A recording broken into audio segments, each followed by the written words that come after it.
Welcome back to my channel the data Singh.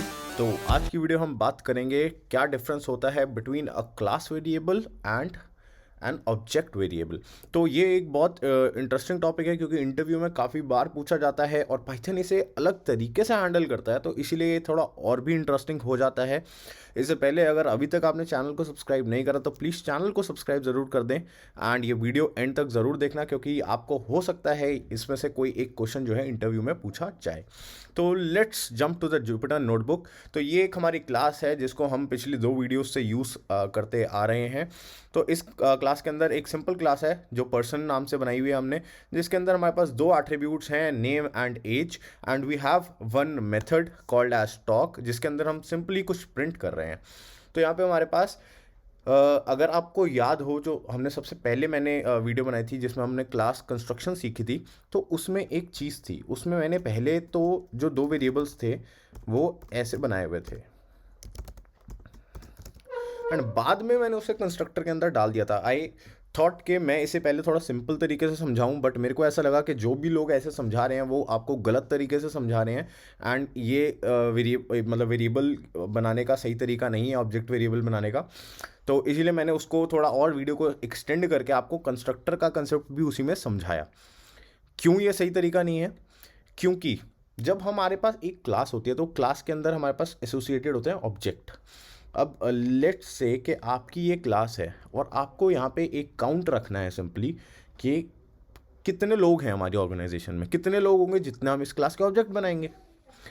या तो आप इसको एक अलग से कहीं पे वेरिएबल लेके और वहाँ पे रखो, एक एक्सटर्नल वेरिएबल मैं ले लूँगा इस क्लास के बाहर ऑल टुगेदर, जिसको मैं काउंट इक्वल टू 0 रख रहा हूँ, और जितनी बार भी मैं क्या करूँगा कि इस वेरिएबल जब भी मैं ऑब्जेक्ट बनाऊंगा तो इस काउंट को प्लस प्लस करता रहूँगा।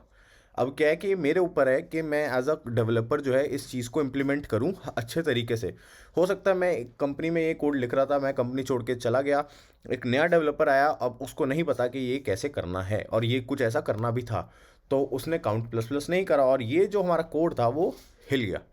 इसका मतलब है कि यहाँ पे अब मैं जो मेरे एक्चुअल वेरिएबल्स थे वो सब मेरे मैनिपुलेट होने शुरू हो गए हैं और मेरे पास सही डेटा नहीं है। तो उसके लिए क्या करते हैं, कुछ ऐसी, अब यहाँ से आपको समझ आया कि एक नीड अराइज होती है कि एक तो हमारे पास हर ऑब्जेक्ट के पास अपना डेटा होता है, बट कई बार क्लास के पास भी अपना डेटा होना ज़रूरी होता है। जैसे ये काउंट वेरिएबल है, ये जो डी ए वाला डेटा है ये ऑब्जेक्ट का डेटा नहीं है, बट ये एक क्लास का डेटा है और ये क्लास के पास ही होना चाहिए। तो ऐसा डेटा जो एक क्लास के पास होना चाहिए उसको कहते हैं हम क्लास ऑब्जेक्ट्स, और ऐसा डेटा जो हमारे ऑब्जेक्ट्स के पास होते हैं तो वो उसको हम कहते हैं ऑब्जेक्ट डेटा। ठीक है, तो यहाँ पे अगर मैं काउंट को यहाँ पे रखता हूँ और इसकी वैल्यू इनिशियली 0 सेट कर देता हूँ, ठीक है, मैंने ऐसे कुछ करा और अभी मैंने पर्सन का, मैं इसको रन करते हैं, पर्सन का ऑब्जेक्ट बनाया, नाम दे देते हैं पर्सन में, यहाँ पे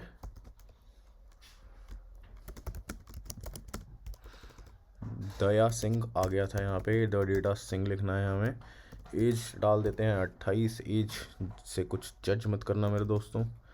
तो प्रिंट यहाँ पे लिखते हैं और प्रिंट करवाते हैं हम p dot name comma p dot age. तो यहाँ पे मेरे पास 2 चीज़ें आ गई हैं और अब यहाँ पे क्या करते हैं, अब मैं यहाँ पे काउंट भी, अब क्या है यहाँ पे कैच के काउंट किसका वेरिएबल है, अभी मैंने बोला था क्लास वेरिएबल है। तो अगर ये क्लास वेरिएबल है, ये ऑब्जेक्ट का पार्ट नहीं है, तो मैं इसे कॉल कैसे करूँगा? तो इसको अगर मैं सीधा लिखूँगा काउंट तो ये कॉल नहीं होगा, ये तो हमें डेफिनेटली पता है। तो क्या ऑब्जेक्ट के नाम से कॉल हो जाएगा ये? Let's try. तो ऑब्जेक्ट के नाम से एक कॉल हो गया है। यहाँ पे एक चीज़ और देखते हैं कि अब मैं एक और ऑब्जेक्ट बनाता हूँ, यहाँ पे द डेटा डाल देते हैं, 28 डाल देते हैं, ठीक है, 28 की जगह 27 कर देते हैं, एज से 1 साल कम कर देते हैं और अब इसका नाम भी चेंज कर देते हैं, P1 कर देते हैं, P1 dot age name and count. ये P1 से भी एक्सेस हो गया। अब कुछ और डिफरेंट भी करके देखते हैं। अब इसके अंदर हम लगाते हैं क्लास का नाम जो कि था पर्सन। क्या अब ये कॉल हो पाएगा? ये अब भी कॉल हो पाएगा, बट क्या मैं एज को ऐसे कॉल कर सकता हूँ? एरर आएगा। तो ये फ़र्क होता है ऑब्जेक्ट वेरिएबल्स के अंदर और क्लास वेरिएबल्स के अंदर। तो क्लास का जो पार्ट है उसको क्लास के नाम से भी कॉल कर सकता हूँ और ऑब्जेक्ट के नाम से भी कॉल कर सकता हूँ। बट अगर मैंने यहाँ पे क्लास का क्या कहते हैं, ऑब्जेक्ट का वेरिएबल है, उसको मैं क्लास के नाम से कॉल नहीं कर सकता हूँ। ठीक है। तो अब यहाँ पे एक चीज़ और है, एक इंपॉर्टेंट कॉन्सेप्ट है समझने वाला, ये थोड़ा ध्यान से समझना कि लेट से कि अभी मैं इसको P और P1 के नाम से ही लिखता हूँ। सॉरी, यहाँ पे P1, हाँ। तो दोनों को सेम रखा। अब मैं क्या करता हूँ, यहाँ पे मैंने P डॉट काउंट को इंक्रीज कर दिया और 1 कर दिया। ठीक है। और इसको मैं दोबारा एक बार प्रिंट करवा लेता हूँ। यहाँ पे आगे इसकी वैल्यू 1, यहाँ पे भी करते हैं। अब आइडियली क्या होना चाहिए कि इसकी वैल्यू यहाँ 1 हो जानी चाहिए। ठीक है। इसकी वैल्यू अभी भी 0 है। तो एक चीज़ ध्यान में ज़रूर रखनी है कि जब भी आप एक ऑब्जेक्ट का नाम यूज़ करते हो किसी क्लास वेरिएबल को एक्सेस करने के लिए, तो वो खाली रीड करने के लिए यूज़ करना। और उसको तुम राइट करने के लिए यूज़ करोगे तो पाइथन इतना इंटेलिजेंट है, उसको पता है कि ये एक क्लास का वेरिएबल है बट एक ऑब्जेक्ट उसको चेंज करने की कोशिश कर रहा है। तो वो क्या करेगा, उस वेरिएबल को उठा के वो ऑब्जेक्ट के अंदर डाल देगा रादर देन क्लास। तो उसने एक नया वेरिएबल बना दिया तुम्हारे ऑब्जेक्ट के अंदर जो था P, rather than using that class variable. Class variable की अभी भी वैल्यू 0 है और 0 ही रहेगी। बट अगर मैं इसको ऐसे ना करके पर्सन क्लास के नाम से यूज करता, तो देखो अब यहाँ पे वैल्यू 1 हो गई। तो अब क्या होगा कि इसमें भी वैल्यू 1 हो गई। क्यों?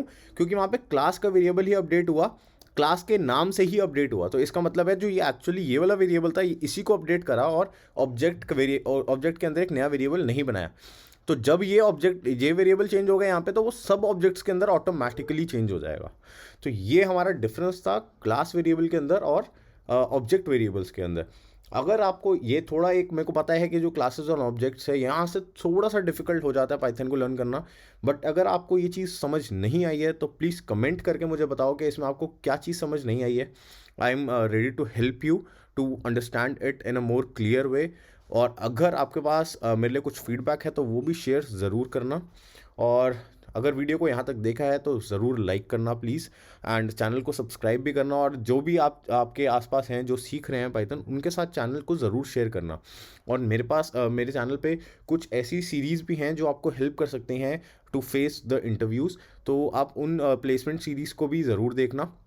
And thanks for watching this video once again. Bye.